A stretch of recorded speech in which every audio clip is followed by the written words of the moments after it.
नमस्कार, मैं हूं पवन त्यागी। 5 राज्यों के विधानसभा चुनाव में अब लगभग तस्वीर साफ हो ही चुकी है। हालांकि पूरी टोटल जो अभी चुनाव आयोग की रिपोर्ट है उसका आना बाकी है, लेकिन इतना तो तय ही है कि 5 में से 3 राज्यों में भारतीय जनता पार्टी को पूर्ण बहुमत मिला है और बाकी 2 राज्यों में अभी एक की गिनती होना बाकी है, जो कि अब कल होगी। और तेलंगाना में कांग्रेस की सरकार बनती हुई दिख रही है। भारतीय जनता पार्टी के जिन 3 राज्यों में सरकार बन रही है उसमें मध्य प्रदेश, राजस्थान और छत्तीसगढ़, तो सबसे ज़्यादा चौंकाने वाले नतीजे छत्तीसगढ़ से आए हैं। यहां किसी को उम्मीद नहीं थी और सब लोग, सारे सर्वे ये कह रहे थे कांग्रेस की ही सरकार बनेगी, क्योंकि भारतीय जनता पार्टी का ना तो कोई सीएम का चेहरा वहां लोगों को दिखाई दे रहा था और लोगों को वहां प्रचार प्रसार भी भारतीय जनता पार्टी का नहीं दिखाई दे रहा था। लेकिन उसके बावजूद भी जो बेहतरीन कार्य वहां हुआ है वो है भारतीय जनता पार्टी का काडर बेस काम। राष्ट्रीय स्वयंसेवक संघ के कार्यकर्ता, वनवासी कल्याण आश्रम जो कि संघ का ही एक प्रकल्प है, उनके कार्यकर्ताओं के द्वारा जो जमीनी स्तर पर पिछले कई वर्षों से काम किया जा रहा है उसका फल, और जो सरकार वहां चल रही थी भूपेश बघेल की, उसके विरुद्ध लोगों का आक्रोश सामने आकर भले ही किसी ने अपनी बातों को इजहार नहीं किया हो, क्योंकि आप सब जानते हैं कि जो भूपेश बघेल की सरकार है उस सरकार के अंदर पुलिस का जिस तरह से दुरुपयोग वो कर रहे थे, नक्सली वहां पर उनको खुली छुट्टी दे दी गई थी। लोगों को खतरा था कि अगर किसी मीडिया चैनल में आकर अपनी कोई बात रखी और ये कह दिया कि हम तो भूपेश बघेल को वोट नहीं देंगे, हो सकता है उनको गिरफ्तार कर लिया जाए या किसी केस में फंसा दिया जाए। क्या होगा? जिस तरह से पश्चिम बंगाल का हाल है कि वहां टीएमसी के कार्यकर्ता बोलने नहीं देते, इसी तरह कुछ कुछ अंदर अंदर काम चल रहा था बीजेपी का, ऊपर से कोई दिखा नहीं रहा था। और ये कई फैक्टर ऐसे रहे जिसको मैं आपको सिलसिलेवार बताऊंगा कि किस कारण से छत्तीसगढ़ में भारतीय जनता पार्टी सरकार बनाने में सफल हुई और वो नतीजे दिए हैं जिसने सबको चुकाया है। हालांकि अगर आप मेरी वीडियो लगातार देखते हैं तो इसी चैनल पर आप देखेंगे मैंने पूरा स्पष्ट बता दिया था, जब ये सारे चैनल वाले कह रहे थे वहां तो सरकार कांग्रेस की बनेगी छत्तीसगढ़ में, यहां तक कि सट्टा बाजार, फलौदी सट्टा बाजार जिसको बहुत माना जाता है कि उसके आंकड़े कभी फेल नहीं होते, उसने भी छत्तीसगढ़ में बीजेपी की सरकार को दरकिनार कर दिया था और कहा था भूपेश बघेल वहां सरकार बनाएंगे। मैं पहले दिन से ये कह रहा था, क्योंकि मेरे पास संघ के कार्यकर्ताओं का जो समूह वहां काम कर रहा है उनसे संपर्क, जमीनी स्तर पर जो कार्यकर्ता हैं उनसे संपर्क था, और मैं खुद चौंक रहा था क्योंकि मुझे वहां जो मेरे मित्र हैं वो ये कह रहे थे कि टीएस सिंहदेव भी अपनी सीट हारेंगे, और वो काम हुआ जो चौंकाने वाला था। और मैंने आपको बताया था टीएस सिंहदेव को लेकर बयात हो रही थी, शायद बीजेपी के साथ मिलकर सरकार बना लें अगर वो खुद टूट के आ जाएं, लेकिन आज उनकी स्थिति बची नहीं है। तो अब आपको बताऊंगा छत्तीसगढ़ में, पहले आपको बता देता हूं कि छत्तीसगढ़ में भारतीय जनता पार्टी को 46% वोट मिला है, कांग्रेस को 42% वोट मिला है। कांग्रेस का मात्र 1% वोट घटा है, लेकिन भारतीय जनता पार्टी का जो वोट प्रतिशत है वो पिछले बार 2018 में 33% था, इस बार 46 हुआ है, और इसी से समझिए कि 13% की बढ़ोतरी भारतीय जनता पार्टी ने की है। ये जो 13% बढ़ा है, जैसा मैंने कहा कांग्रेस का तो घटा 1% है पिछली बार से, तो ये बढ़ा कौन सा है? ये अन्य दलों का वोट बढ़ा है। और जो वोट प्रतिशत है, इस वोट प्रतिशत में बड़ी संख्या में जो बढ़ोतरी हुई है उसके कारण कुल 90 सीट हैं, जिसमें 56 सीटें भारतीय जनता पार्टी को मिली हैं, 34 सीट पर कांग्रेस सिमट कर रह गई है। मेरे एक्स पोस्ट पर जाकर आप देखेंगे वहां आपको मिलेगा। मैंने बाकायदा बताया था कि जब प्रथम फेज का चुनाव 20 सीटों पर हुआ, उसी 20 में से 12 सीटें भारतीय जनता पार्टी को लगभग मिल रही थी मेरे आकलन के अनुसार, और 8 पर कांग्रेस को सिमटना था। बाकी जो 70 सीटें थी उसमें 28 सीटें वो थी जिसका किसी को आकलन नहीं था, मैंने पूरा बताया था, और वही चीज निकली है। तो ये जो फैक्टर है वो फैक्टर कौन सा था जिसमें आपको बता दें 13 में से 2 मंत्री हारे हैं, और यहां आपको बताएं कि लोकसभा की पिछली बार 9 सीटें बीजेपी ने जीती थी। अब इस बार तो जो आंकड़े आ गए इससे पूरा हो गया कि 10 में से 10 सीट भारतीय जनता पार्टी जीतने जा रही है। तो यहां सबसे बड़ा जो फैक्टर मैंने बताया, जिन्होंने 28 सीटों को प्रभावित किया है, जिसका आकलन कांग्रेस भी नहीं कर पाई, वो है वनवासी क्षेत्र। वनवासी वोटर चुपचाप रहते हैं, किसी से बात नहीं करते, और उनके हित की जो केंद्र की योजनाएं हैं, महीने का मिलने वाला राशन और उनको जो योजना वहां घोषित की है उन योजनाओं पर जनता का भरोसा।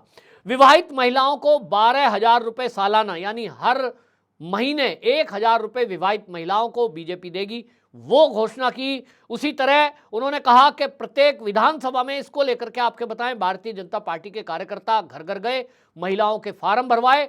प्रत्येक विधानसभा से 50,000 फार्म भरने का लक्ष्य रखा गया था। और इसी से पूरे छत्तीसगढ़ में एक चर्चा हो गई कि अगर बीजेपी कह रही है, वहां मोदी जी ने कहा था, अमित शाह की रैली में अमित शाह ने कहा था कि कांग्रेस के वादों पर आप भरोसा मत करिए, वो जो कहती है वो कभी पूरा नहीं करती, और बीजेपी जो कहती है वो मोदी की गारंटी है। तो मोदी की गारंटी कहकर अमित शाह ने कहा था, और इसीलिए छत्तीसगढ़ की जनता ने इस पर विश्वास किया कि जो ये कह रहे हैं बीजेपी वाले उसे वो करेंगे, क्योंकि इनका घोषणा पत्र नहीं संकल्प पत्र है। 50,000 प्रत्येक विधानसभा से महिलाओं के फार्म भरवाए गए थे।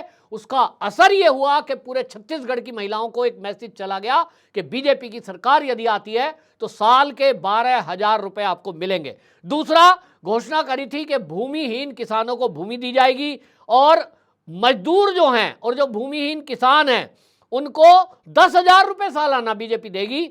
इसी तरह आपको बता दें कि वहां पवन साई, ओम माथुर और मनसुख मंडविया, ये जो तीन की तिगड़ी वहां पर बीजेपी ने उतारी, ये इनका कमाल है। और इसीलिए आपको बता दूं, जाते जाते इसी में जोड़ देता हूं, इसी का इनाम शायद मिलने जा रहा है। और ओम माथुर, मेरे सूत्र बता रहे हैं कि इनको राजस्थान का सीएम भी बनाया जा सकता है। ये इनाम के तौर पर इन्हें मिलेगा, क्योंकि ये राजस्थान के हैं और बहुत पुराने लीडर हैं। चुनावी कला में किस तरह की निपुणता इनको हासिल है, इसका नतीजा आप देख ही रहे हैं। चुपचाप अपने काम में जाकर लग गए, और जिस तरह का प्रबंधन इन्होंने किया है, टिकटों का बंटवारा इन्होंने किया है, उसका आज नतीजा आप देख रहे हैं कि सबसे ज्यादा अगर सफलता मैं कहूंगा वो भारतीय जनता पार्टी को छत्तीसगढ़ में मिली है। इसी तरह 2 लाख नौकरी देने का वादा किया गया। और सरकार का जो घोटाला है, गोबर घोटाला, महादेव ऐप, शराब घोटाला, इसको मीडिया और सोशल मीडिया में उजागर करने का काम बीजेपी ने किया। इसी तरह साहू और सतनामी समाज के टिकटों के बंटवारे में उनको प्रतिनिधित्व दिया गया।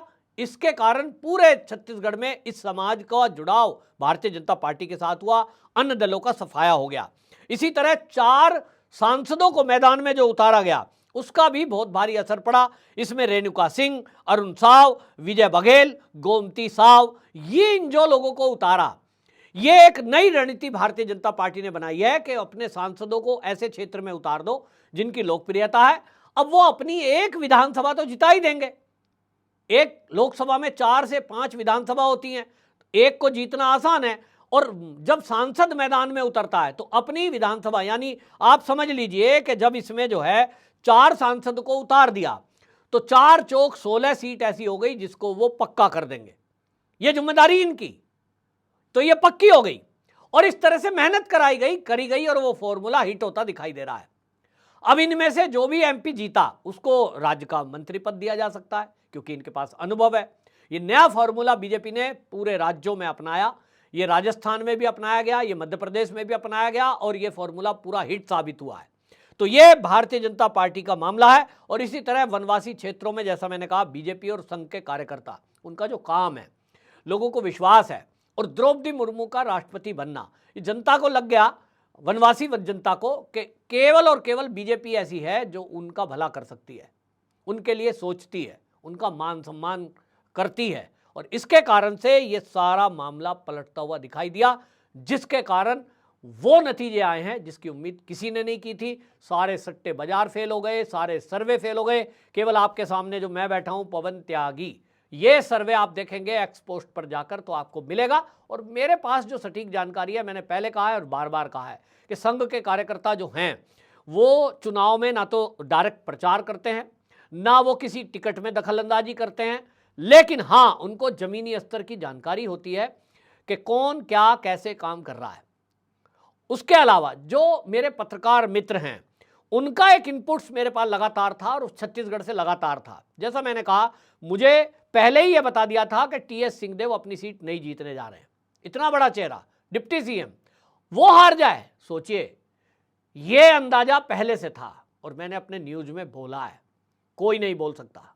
सब उनको सीएम भी बना रहे थे, मैंने भी बनाया था, लेकिन वो एक रणनीति के तहत था, ताकि उनको ये बताया जा सके कि आपके लिए भारतीय जनता पार्टी में स्थान है।